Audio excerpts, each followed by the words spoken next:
I'm Zach. And I'm Darcy. Did you know that pornography doesn't have to destroy you or your marriage? We're the parents of 8 active members of the Church of Jesus Christ of Latter-day Saints, and we love to help people just like you. We're here to share hope and healing as we take you through our journey and the journeys of our amazing clients to greater joy and love. Come grow with us to a happier, more meaningful life. Welcome to the Self-Mastery Podcast. Hey, you guys. Welcome to the Self-Mastery Podcast. I'm your host, Zach Spafford. This last week, as I was discussing pornography with one of my clients, like that's probably the weirdest thing that anybody ever says in normal conversation. As I was talking about porn with someone that I work with, I guess unless you're a pornographer. Anyhow, an odd phrase kind of occurred to me. And it was basically that, and I don't remember what led to this context. I could probably go back and watch the video. But as I was talking to this client, I was like, porn is basically like a participation trophy. So on the podcast, we don't do a lot of porn bashing. And mostly this is because when people come to listen, I feel like they already have a really keen sense of shame. And for most of the people who are listening to this podcast, they're like, I full on know that watching porn is not my ideal way of engaging in the world.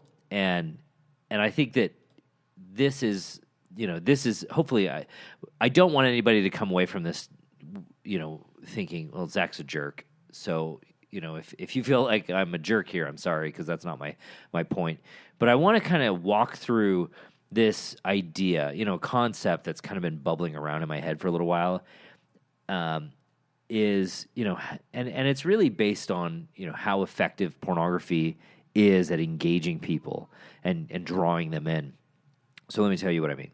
First off, I think it's really important to recognize that, one, this isn't about shame, and I'm not trying to shame anybody and give them like a new phrase to punch themselves in the face with. So please don't use this as a way to beat yourself up. Just kind of see it as, an understanding that you might want to use if it's effective or if it's useful for you. But I don't want you to beat yourself up with it.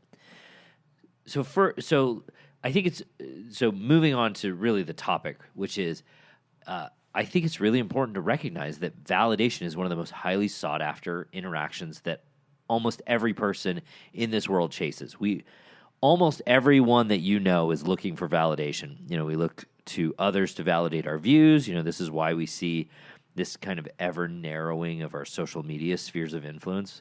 Like if somebody disagrees with us on social media, oftentimes we're like, block, you're no longer my friend. Or, we want to watch the news programs that validate our sense of the world. We want our politicians to validate our sense of fairness or tell us, in some way that the other side is doing us wrong, or it's validating to hear that the other side is doing us wrong, okay?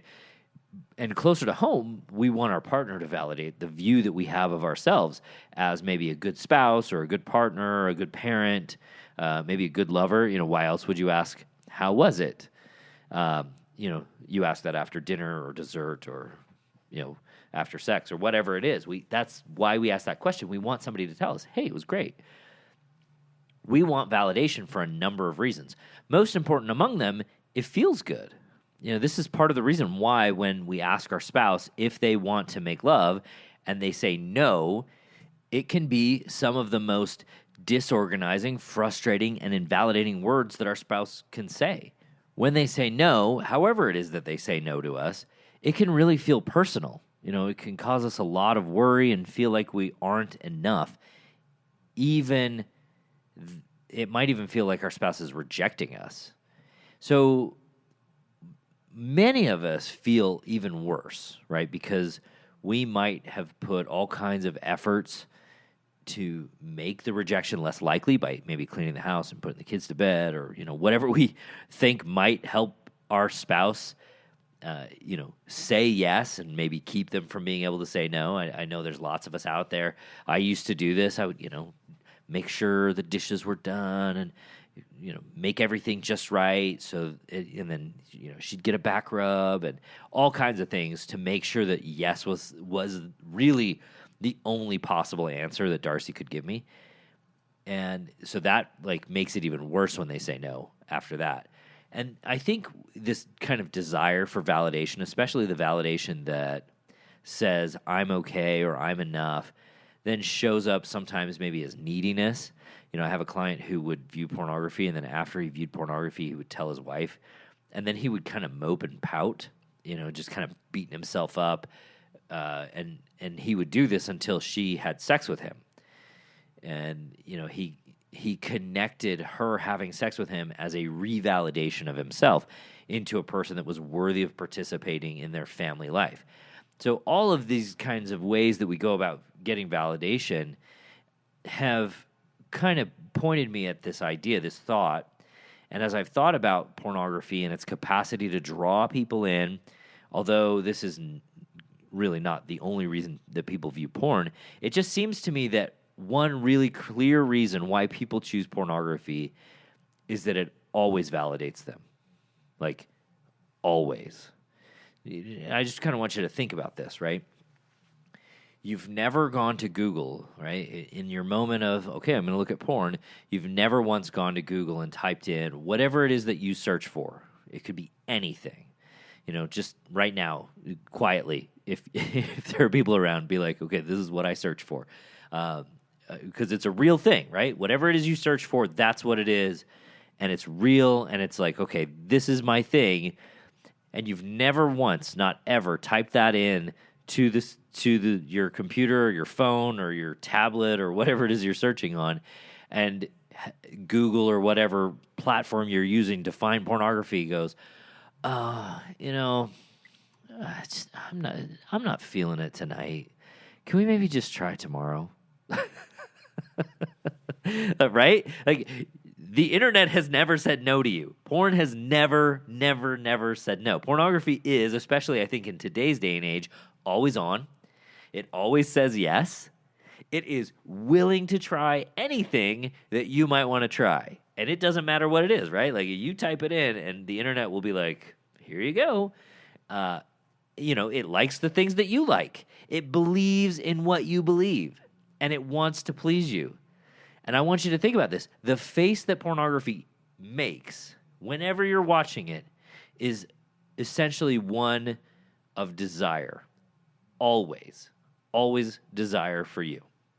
So I want you to kind of see, and this is kind of where I've made this connection. Porn is a lot like a participation trophy of emotional and sexual interaction. You know, when you, I don't know if any of you ever got participation trophies when you were kids. If you think about it, everybody gets a trophy and everybody's a winner. I was the soccer coach for Brody when he was maybe like 5 or 6, and we lived in Thousand Oaks, California. And it was a league where they didn't keep score because the kids are too young to keep score, and everybody was a winner. But you know the kids were keeping score. And I think we also, like as adults, we keep score. We keep score like, am I really earning this validation that I'm getting? Am I really earning what it is that pornography is offering me, or am I simply getting something for basically nothing here? It's a lot like a participation trophy. And I think the difficult reality is that when we're willing to face up to who we really want to be, most of us don't want participation trophies. I can tell you that the kids kept score in Brody's soccer league. I know, like, officially there was no score, but at the end of the game, and we had this really great kid on our team who was, I'm going to call him the Maradona of 5-year-old soccer, because he was fantastic. He was in there, and everything he did was gold, and of course everybody else was horrible. So we kicked their butts every time. But the kids kept scoring. After every game, they would say, "Man, we won." But then there was this one game where he didn't show up for whatever reason. I think he had, some other obligation. His parents had some other obligation. What 5-year-old? No 5-year-olds have obligations, but so he was not there, and we did not score more goals than the other team, and the kids counted it, and they were like, "Man, we lost this one. That really feels brutal." And this is kind of the reality of real life. When our partner says no to us and doesn't validate us in a way that pornography will never be capable of doing, our spouse says, no, I'm not in the mood tonight, that's a moment of growth, of honest growth. And if I want to be able to say that my partner loves me, I don't necessarily need them to have sex with me, but I need to be able to deal with myself when they say no. Because if I can't deal with myself when my partner says no, guess how long that's going to last as an awesomeness in your relationship? Not very. Your partner's going to get tired of it pretty quick. And I think we all want honest, real desire. We want our partner to desire us because we are desirable, not because we can type in a few characters into the Google search and get exactly what it is that we want. And real desire and honest growth, neither of those come at a command. They're earned with effort over time. Whereas pornography it's commandable. You just say, okay, I want it, and it shows up. And so it's very much like a participation trophy, and it always validates you. It always says yes. When the real truth is that we need to be able to handle the no's as much as we are capable of enjoying the yeses. So I hope none of you are beating yourself up over this. I hope you don't feel like, oh, I get participation trophies too often. But I hope that you also see like, oh, I don't really want a participation trophy. If I'm playing sports, I don't want a participation trophy. If I'm, if you are in musical instrument, or if you're, you play in the band, or you're into music, you don't want a participation trophy. You want to be the best. You want to be better than you were last time. You want to be awesome because you're awesome, not because everybody just says yes to you. It's kind of the same principle as the emperor has no clothes, right? Like, no one will tell you that if you are not capable of handling the truth, no one will tell you the truth, and you'll kind of be miserable for your whole life because you're not really growing, you're not really becoming a better version of yourself through the process of the discomfort that comes from hearing people say no and not having, the internet tell you, yeah, absolutely, I'll give you whatever you ask for. And that was the thought that I brought today. So I hope you're not beating yourself up. I hope that you take this and you really not just see yourself as someone who can succeed at this, but that you are better than a trophy. You're better than, just getting it for free. You're amazing. I talk to so many people, and I hope that each of you, takes a moment and signs up for a consult and comes to work with me, because so many of the people that I work with, their lives are changed dramatically by this. You've heard this in the interviews with my clients. They are different because of the work we do. And they grow and they change and they become so much better than anything they could have done without the coaching that we do. So I love you guys. I will talk to you. I'll kind of talk to you next week. I'm going to record a couple of podcasts this week, but Darcy and I, we're going to the beach for a couple of days. We're going to Malibu. So you guys have a great week, and I will talk to you next week.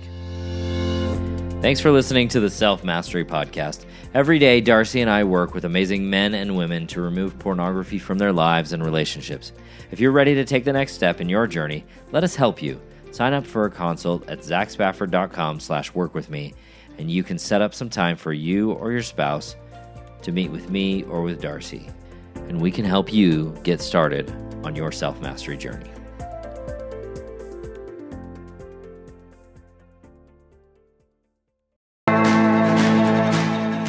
Thanks for listening to Thrive Beyond Pornography. If you're seeking guidance and support to overcome pornography for good and begin creating a thriving life beyond it, check out my free webinar, How to Overcome Pornography with Skills That Actually Work. You'll learn practical, proven skills guided by an expert coach who has personally overcome pornography. Whether you're getting started for just yourself or along with your spouse, Darcy and I can teach you the tools that will help you put your life on the right path for you. Be sure to check out the show notes for a direct link, and if you could take a moment to leave a review wherever you listen to podcasts, it would mean the world to us. Your reviews play a significant role in helping others discover the show so they can join us on this transformative journey.